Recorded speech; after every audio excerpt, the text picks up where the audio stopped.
चंद्र प्रभा जी। हरिवंश श्री हरिवंश महाराज जी। महाराज जी, आप कह रहे हैं कि आप चिकित्सक हैं, श्री जी की कृपा से स्त्री रोगों और गर्भवती महिलाओं का उपचार करते हैं और धाम में ही सेवाएं दे रहे हैं। तो कह रहे हैं कि काफी जने ऐसे आते हैं जो आपको सुनते हैं बट वो साधन परायण है, गर्भवती हैं, तो 2 बजे उठना, कम से कम नींद लेना, जैसे आप बताते हैं, एक टाइम प्रसाद पाते हैं, तो महाराज जी ऐसे में गर्भावस्था में जो शिशु जितना है, प्रभाव पड़ता है। शरीर के लिए आवश्यक है, जिसे हमने 6 घंटे सोने के लिए कहा है, तो 6 घंटे सोना चाहिए। क्योंकि अगर आप 6 घंटे नहीं सोएंगे तो आपके जागरण के समय में जो भजन करेंगे उसमें आपको विक्षेप पड़ेगा, बार बार आलस्य आएगा। 6 घंटे सोना चाहिए, 24 घंटे में 6 घंटे सोना चाहिए और इसके बाद शेष समय अपनी दिनचर्या में रत रहना चाहिए। हाँ, ज्यादा गर्भ बढ़ जाने पर गर्भ की सुरक्षा के लिए हमको कठोर क्रियाएं नहीं करनी चाहिए। हमें ऐसी क्रियाएं नहीं करनी चाहिए जिससे गर्भस्थ शिशु को किसी भी तरह का क्लेश हो, और हमको वही आहार लेना चाहिए डॉक्टरों से सलाह लेकर जिससे हमारे गर्भस्थ शिशु की पुष्टि हो। हमको वैसे ही आचरण करने चाहिए। जैसे पहला आचरण तो है, जो ही ये पता चले कि हमारे उदर में बालक या बालिका गर्भ का प्रादुर्भाव है, अंदर आ चुका है, प्रकट हो चुका है, गर्भ अंदर बन रहा है, तो उसी दिन से ब्रह्मचर्य रहना चाहिए, पहला नियम। क्योंकि अगर आप ब्रह्मचर्य नहीं रहेंगे तो आपके बच्चे पर फर्क पड़ जाएगा, आपके बच्चे में कोई ना कोई कमी पैदा हो जाएगी। इसलिए ब्रह्मचर्य धारण करना अत्यंत आवश्यक है, क्योंकि गर्भ में शिशु पधार चुका है। इसके बाद हमें पौष्टिक आहार लेने चाहिए, उचित नींद लेनी चाहिए और हमको भागवतिक कार्य करने चाहिए, भगवान की कथा सुनना, नाम कीर्तन करना, नाम जप करना। और तो उससे क्या होगा, हमारे बच्चे के बहुत अच्छे संस्कार पड़ जाएंगे। तो ऐसा हमें लगता है जैसे 2 बजे जगना और कै बजे सोना, ये भी देखना होगा कि सोते कै बजे हैं। 2 बजे तो हमारे यहाँ सब प्राय जग जाते हैं, 2 बजे जगने का तो एक मतलब नियम ही है एक तरह से, पर सोते कै बजे हैं।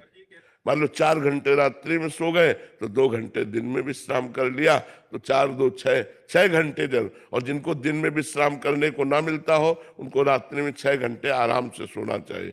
और जो शरीर से श्रम करते हो उन्हें 7 घंटे विश्राम करना चाहिए। महाराज जी वही कह रहे थे कि क्योंकि शब्दों को सही से पकड़ ना पाने के कारण नॉर्मल तो कोई दिक्कत नहीं है, बट जैसे उनके पेट में कब्ज, भारी कब्ज थी, फिर जब उनको देखा तो बहुत कमजोरी, तो जब पूछा गया तो उनके पतिदेव ने बताया कि ये मतलब बहुत साधन परायण है, अष्टयाम श्री जी की इस अवस्था में भी कर रहे हैं, वो तो ठीक है, बट एक टाइम भोजन पाना और 2 बजे सुबह उठ जाना और कठिन।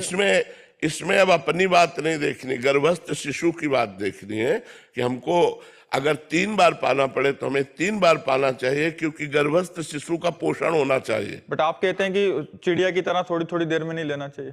बीमार और गर्भिणी नारी, इनको साधना में आप नहीं गिन सकते।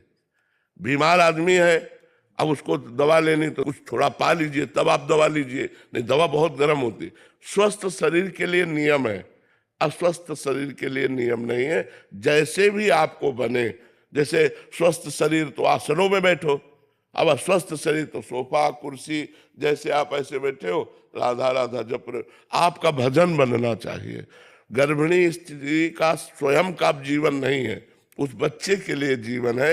इसलिए ये बातें मत समझो कि हमको एक बार भोजन पाना, एक बार भोजन पाओगे तो गर्भस्थ शिशु को पोषण शक्ति कम मिलेगी और वो कमजोर पैदा होगा, तो आपने एक जीवन को बर्बाद कर दिया, आपने उस एक जीव के प्रति अहित कार्य किया। इसलिए माँ को चाहिए पौष्टिक है, जो भी डॉक्टर आपको पास कर दे, जूस है, फल है, दूध है, ये 2-3 बार लीजिए, जिससे आपके गर्भस्थ शिशु का पोषण हो। मनमानी आचरण नहीं करना चाहिए, डॉक्टर के अनुसार आचरण करना चाहिए। और जब गर्भ प्रसव हो जाए और आप ठीक हो जाए, फिर आप अपनी साधना में लगिए, फिर आप अपने लिए कसिए, कोई बात नहीं है, कोई परेशानी नहीं है।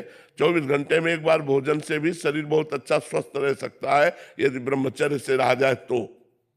हम लोगों को तो कई कई दिन भोजन नहीं मिलता था, लेकिन कभी निराशा नहीं हुई, कभी उदास नहीं हुए, कभी हताश। तो इसलिए जब तक गर्भस्थ शिशु रहे तब तक हमें डॉक्टर के अनुसार चलना चाहिए कि उसको क्या पोषण तत्व देना है, कौन कौन सी अब जैसे गर्भस्थ शिशु है और आप वजन वाली चीज उठा रहे हैं, आप झुक रहे हैं, तो उसको परेशानी पड़ रही है।